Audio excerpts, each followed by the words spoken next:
Alors, pour continuer avec les AK, je joue régulièrement maintenant avec la Beta Project que j'ai achetée il y a quelques mois maintenant. Pour moi, je l'ai terminée, donc je n'ai pas envie de la modifier davantage. La Beta Project est vraiment super.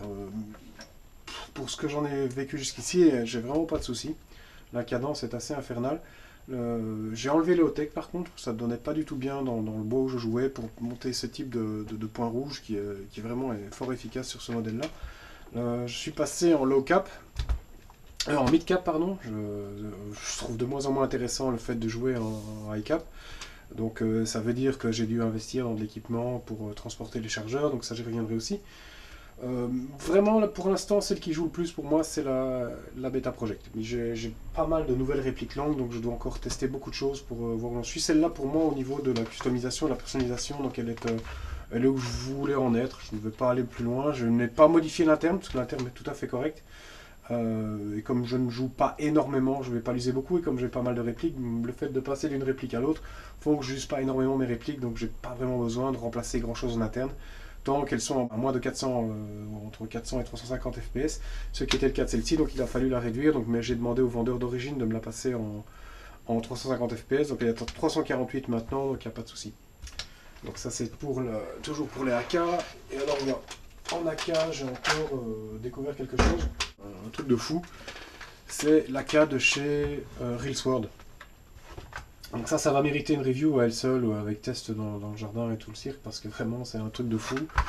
Si vous connaissez la vraie AK en RS, l'AK chinoise, donc ici c'est une type 56, c'est fantastique parce qu'en fait c'est une AK. C'est une vraie AK dans laquelle ils sont allés monter une gearbox et un système d'airsoft.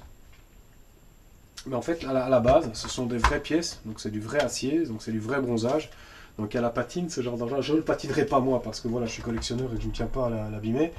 Mais la patine, ce genre de truc va vieillir vraiment très très bien. Donc les chargeurs sont de vrais chargeurs qui ont été convertis, c'est fantastique. Je ne sais pas quoi dire d'autre parce que vraiment c'est bluffant. Une fois que vous avez goûté une réplique Reelsword, c'est très difficile de retourner sur des répliques en Zamac ou autre alliage parce que vraiment là on peut même pas parler de perfection de copie parce que c'est pas une copie. C'est une mécanique qui a été montée dans une arme réelle.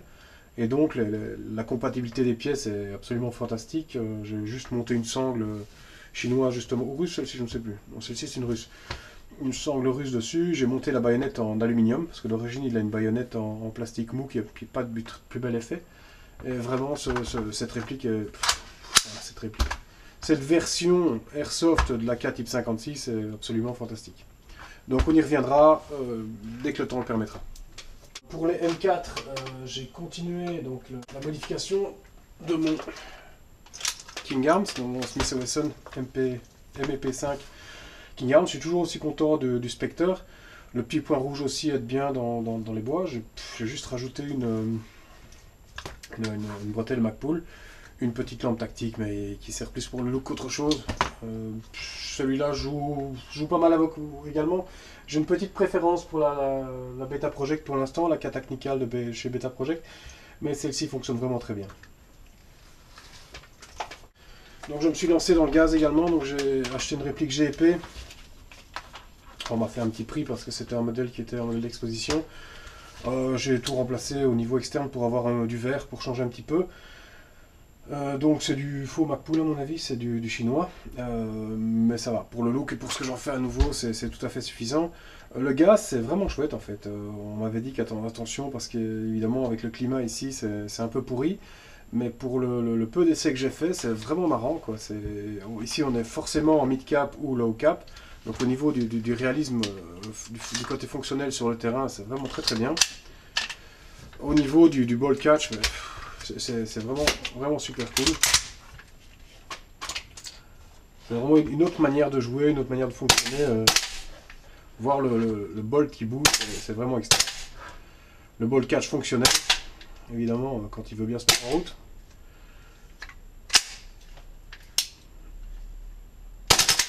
Ouais, ici, il n'y a presque plus de gaz dedans. Enfin, c'est vraiment sympa.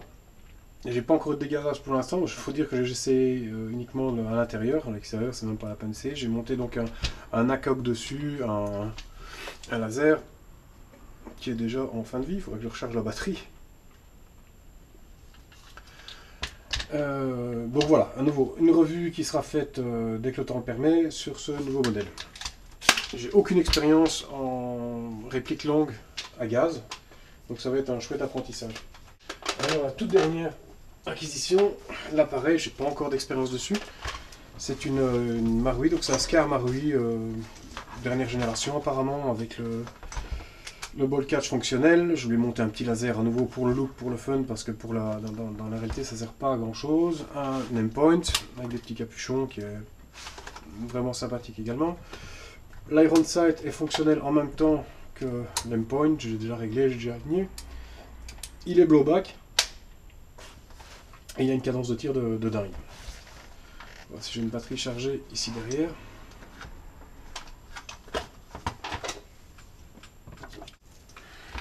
Pas sûr qu'elle soit chargée, on va voir ça tout de suite.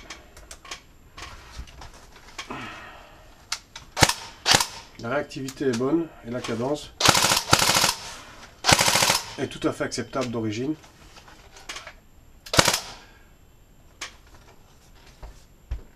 Petit bémol peut-être, l'accès au hop-up, comme on ne peut pas bloquer la culasse en arrière, ben, c'est un petit peu délicat de commencer à régler le hop-up tout en maintenant la fenêtre ouverte.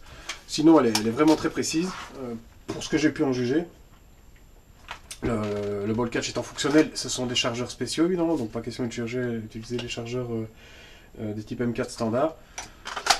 Mais enfin, c'est une chouette variante quoi. Donc à nouveau, je reviens sur cette réplique en test dans le jardin dès que la météo le permet.